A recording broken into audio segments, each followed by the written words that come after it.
안녕하세요. 시니어 세상의 강 대표입니다. 지난 영상이 올해부터 변경돼서 지급되는 장기근속 장려금과 관련된 내용이었죠. 아무래도 이제 1년만 근무해도 수당이 붙는 구조가 되면서 상당히 많은 분들이 관심을 가지게 된 것 같은데요. 자, 일단 장기근속 장려금은 기존에 현장에서 근로하고 계신 분들, 요양보호사, 사회복지사, 간호사, 간호조무사, 물리치료사, 작업치료사 이 모든 직종이 해당이 되는 내용이죠. 그러니까 다들 이거 보셔야 됩니다. 그래야 문제가 없어요. 왜 그런지는 지금부터 설명을 드리겠습니다. 일단 올해부터 좀 규칙이 바뀐 장기근속 장려금 이 내용을 좀 복습을 해보겠습니다. 종사자 처우 개선을 위해 1년 이상 3년 미만 근속자에 대해 월 5만 원의 장려금 지급을 신설하고 근속 기간에 따라 6만 원, 8만 원, 10만 원을 지급하던 장려금을 최대 월 18만 원까지 인상한다. 한편 이번 제도 개선 시에는 입소형 종사자의 업무 여건과 구인난을 고려하여 방문형 기관 종사자에 비해 더 많은 장려금 지급을 의결하게 되었다. 일단 방문형이란 방문요양보호사고요. 입소형은 요양원과 주간보호센터와 같은 시설에서 근로하는 요양보호사를 의미합니다. 기존과 비교해서 이해하시면 쉬운데요. 기존에는 동일한 기관에서 3년을 근로하기 전까지는 장려금이 전혀 없었습니다. 하지만 내년부터는 1년만 근로해도 5만 원의 장려금이 지급이 됩니다. 이후 근속 기준 구간은 기존과 동일하게 3년, 5년, 7년입니다. 즉 입사한 지 3년 근로부터 장려금이 인상이 되고 5년이 되면 또 인상, 최종적으로는 7년 근속하면 또 인상이 되는 구조인 거죠.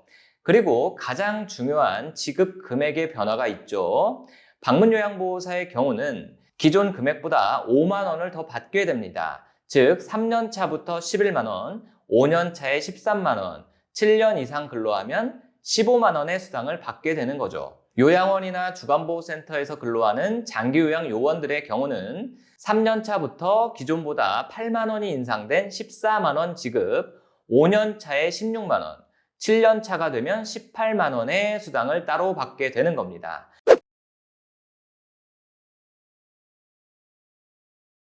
자, 그러면 오늘 핵심 내용을 말씀을 드릴게요.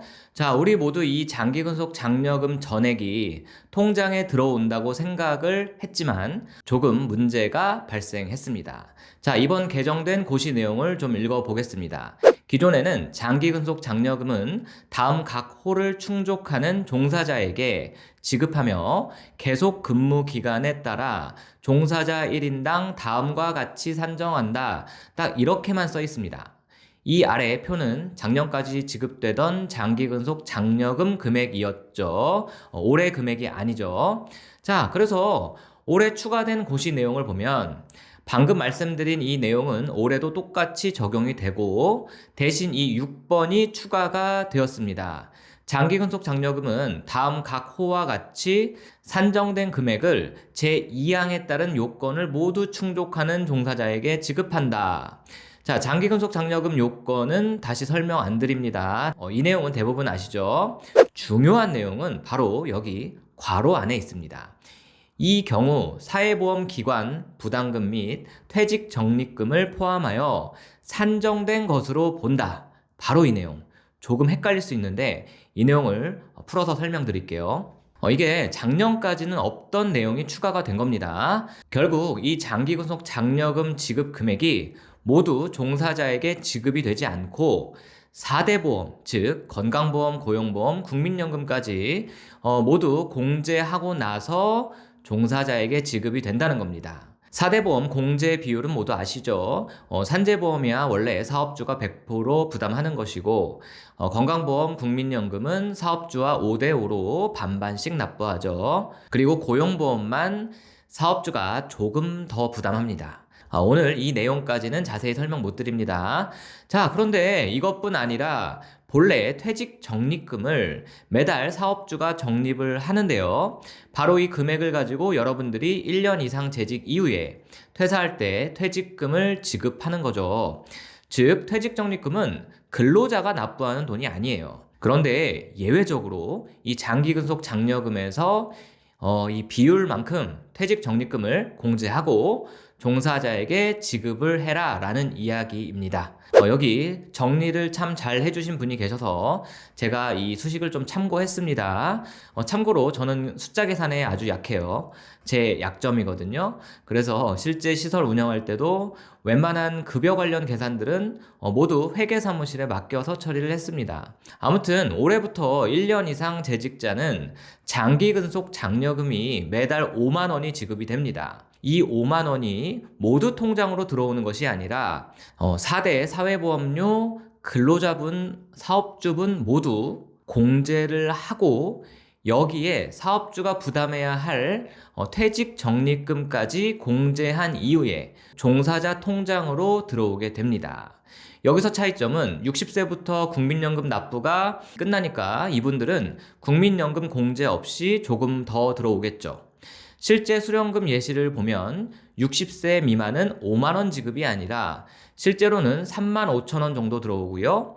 60세가 넘은 분들은 4만 원 정도 들어옵니다. 생각보다 너무 많이 공제가 돼서 저도 좀 씁쓸합니다. 이것은 결국 3년 이상 5년 미만 근로자는 장기근속 장려금이 14만 원으로 커지지만 보험료와 퇴직적립금을 모두 공제하면 실제 들어오는 돈은 10만 원이 채 안 됩니다. 5년 이상 근로자도 16만 원이지만 실제로는 11만 4천 원 정도 들어오고 정말 오래 근로하신 7년 이상 근로자분들도 본래 18만 원이라는 큰 수당을 기대하셨겠지만 모두 공제하고 나면 13만 원이 채 안 되는 금액을 받게 됩니다.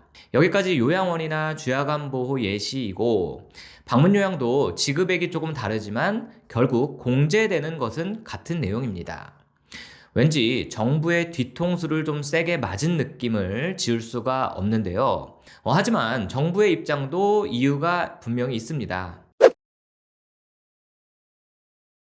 그럼 왜 전국의 장기요양 종사자들에게 실망감을 주고 욕먹을 걸 알면서도 이런 고시를 딱 올해가 시작되기 직전에 이렇게 낸 것이냐? 결론부터 이야기하면 이 장기근속 장려금이라는 수당의 속성은 정부가 종사자에게 지급해야 하는 보너스 개념이죠. 즉, 시설이 종사자에게 지급해야 하는 돈이 아니라는 겁니다. 일단 모든 임금에는 세금을 공제하게 되어 있습니다. 정부는 세금을 걷어야 하죠. 이 장기근속 장려금만큼은 그 세금을 내는 주체가 시설, 즉 사용자가 되어서는 안 되겠다는 의미입니다. 퇴직적립금도 마찬가지이고요. 왜냐하면 시설은 한 달 동안 운영한 내용을 토대로 공단에 급여를 청구하고 그 해에 정해진 수가대로 장기요양 급여를 지급받아서 시설을 운영합니다. 여기에서 사용자는 종사자 인건비 지출 비율에 맞게 종사자들의 임금을 지급하고 그에 맞는 4대 보험을 부담하며 퇴직 적립금도 매달 적립해야 합니다. 그런데 올해부터 장기근속 장려금이 대폭 올라가면서 이 장기근속 장려금에 대해서까지 시설이 그것을 부담하라고 한다면 그 부담이 너무 크다는 이유입니다. 이것은 반대로 이야기하면 여러분들이 생각하는 것처럼 정부가 시설의 운영비를 지급하는 그 올해 수가 인상분이 크지 않다는 방증일 수도 있습니다. 제 이야기가 조금 어려울 수도 있으니까요. 그냥 쉽게 말해 이런 정부가 직접 지급해야 하는 수당, 그러니까 사용자들에게 책임이 없는 수당이죠. 이것에 대해서까지 시설에서 세금이나 퇴직적립금 부분을 부담해라 라고 할 만큼 시설의 운영이 그렇게 여유가 있지는 않다는 뜻입니다. 이해가 좀 되실까요? 사실 참 안타까운 소식이긴 합니다. 차라리 발표할 때부터 좀 알려줬으면 실망감이 덜 했을 텐데요. 하지만 발표된 고시에 떡하니 이렇게 못 박아 두었기 때문에 올해부터 지급되는 장기근속 장려금에서 4대 보험 전부와 퇴직적립금을 모두 공제하고 나서 종사자들에게 지급을 하는 것이 맞다, 이 말씀을 드립니다. 분명히 이것에 대해서 혼란스러워 하시는 분들도 계실 것이고 자칫 엄한 시설 측과 종사자 측이 분쟁을 할 수도 있기 때문에 영상으로 이렇게 안내를 드리는 겁니다. 자, 여기까지 알려드리고요. 해당 고시는 본 영상 고정 댓글 링크를 통해서 바로 다운로드 받아서 읽어보실 수 있도록 하겠습니다. 참고하세요. 올해부터 지급이 시작되는 장기근속 장려금에 대한 새로운 변화니까요. 본 영상 주변의 동료들에게 많이 공유를 해주시면 좋겠습니다. 도움이 되셨다면 좋아요 한번 부탁을 드리고요. 저는 다음 영상에서 뵙겠습니다. 시청해주셔서 감사합니다.